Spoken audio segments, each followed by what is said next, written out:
Have you ever watched a show that was good? Not great, but good. It had the potential to be great. You could sense the greatness, but it just wasn't all there. Over time, the show just slowly fades away into mediocrity. It starts to slide further downhill.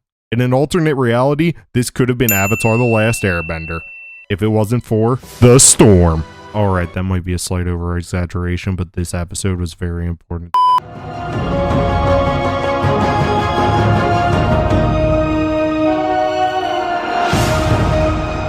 Hey guys, if you enjoy the channel, please subscribe. It's totally free and it helps the channel grow. In my last episode, Why Avatar is the Best, I talked about how I was going to go deeper into a character analysis, but I slowly started to realize that I had to cover this episode first. What a surprise. I was already wrong on what I have to do with this channel. In my first viewing of Avatar: The Last Airbender, I didn't understand how important this episode is, and I feel like a lot of people missed it. I know I sure did, I just said that, I don't know why I'm repeating myself.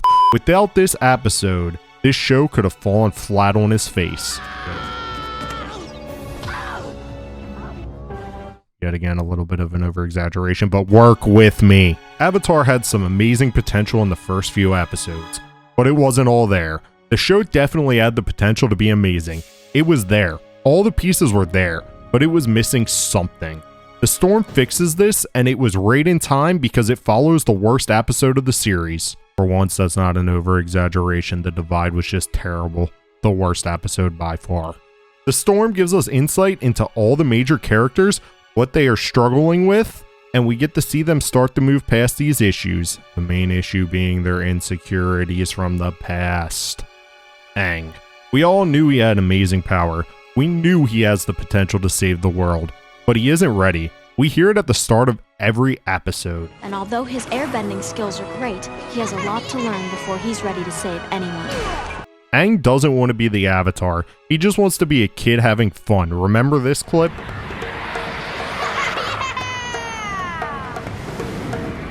This all changes when Aang is told that he is the Avatar. This causes a divide between him and everybody he knows.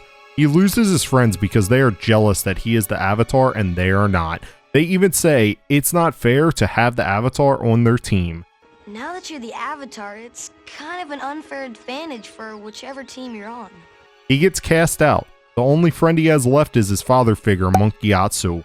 But even he is about to be taken away from Aang's life. Aang learns of this when he's eavesdropping on the council meeting, and he decides to run away from all of his problems.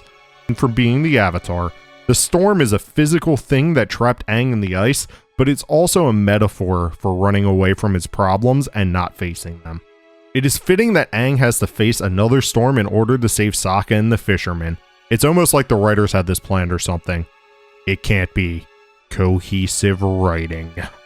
Really, no shows nowadays really know how to do that anymore, so it's refreshing to see a show have cohesive writing, but yeah. When talking to Katara in the cave, Aang finally realizes that he can't keep blaming himself for running away, and that the world needs him to become the Avatar. He can't fix the past that he ran away from, but he can stop the Fire Lord and return balance to the world. The first step to this is saving Sokka. Aang accomplishes this the same way he failed before, by pushing through the storm and saving everybody. This leads him into accepting his role as the Avatar. Off topic a little bit, but my only complaint about this episode is Katara's only major purpose in the episode is to talk to Aang. Kinda sucks that a really, really good character gets misused this way in an important episode, but overall the episode's great and we learn a lot about Katara in the future, so I'll look past it. Sokka has a really small part in this episode, but it really helps flush out why he acts the way that he does. Sokka is very dismissive of bending because he can't bend. We can take him. 3 on 3. Actually, Toph, there's 4 of us. Oh, I'm sorry. I didn't count you. You know, no bending and all. I can still fight! Okay, 3 on 3 plus Sokka. He always wants to be loud and in control of what the group is doing, because he's trying to convince himself that he belongs in the group, period. I feel you, buddy. I am insignificant and feel out of place in all groups I am a part of as well. However, this changes in the episode because without Aang and his sister, he would have died.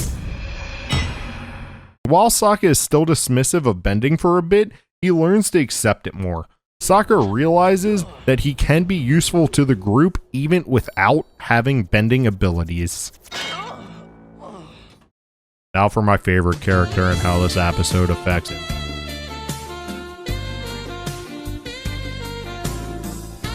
Zuko. It's in the storm where we learn what happened to give Zuko his iconic scar. But before we get into that, at the beginning of the episode, Zuko is really rude to his crew, saying that catching the Avatar is more important than their lives. Finding the Avatar is far more important than any individual's safety. Iroh goes to the captain after Zuko says this and says that Zuko didn't mean it. And at the time, you think that Iroh is just covering for his nephew. Later in the episode, when Iroh talks to the crew, he reveals that Zuko got his scar because he spoke out in a meeting. The reason that Zuko spoke out in this meeting is because the general was making a plan to sacrifice Fire Nation soldiers to help them win the battle. Zuko realizes that this is wrong and that his soldiers' lives are important, and that causes him to disrespect his father by speaking out a turn to cut the general off. This causes Zuko to have to fight his father in an Agni Kai. Zuko refuses to fight his father because it's his father, and the Fire Lord says that Zuko must learn respect and burns his face. I won't fight you. You will learn respect, and suffering will be your teacher.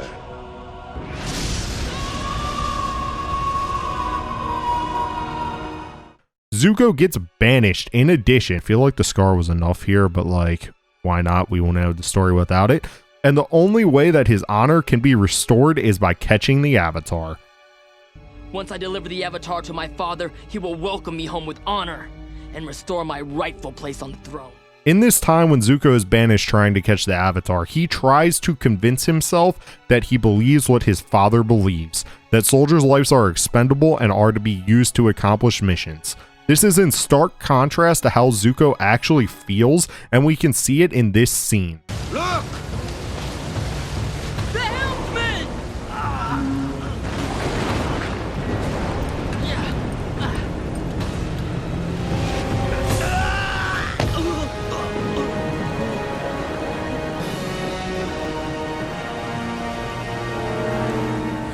Zuko cares about people, and this is the first time we get to see his good side, leaving the door open for what's to come in the future. Zuko even has a chance to chase the Avatar through the storm later in the episode, but he decides that he wants to take his crew to safety instead because their safety is more important. Look at this scene of them staring at each other, man. This is honestly the first time I knew that Zuko was going to be like a good guy later on, but like, you know, yeah, that's for later episodes. From this episode on, you see a dynamic shift in the characters, but they don't lose their identity. This is something that really makes Avatar: The Last Airbender stand out, because it would have been really easy and generic to make Aang this super mature hero from now on that always gets things right. But that's not what the writers do. They keep Aang true to himself, and they find another way to create an internal debate within him, which is how can he be the Avatar, but also be himself. With Zuko, this episode really introduces his internal struggle between whether he wants to be good or bad, what he believes versus what his father believes, what he should be as a man versus what his father wants him to be as a man. And honestly, these are the shifts that needed to happen to keep the show interesting.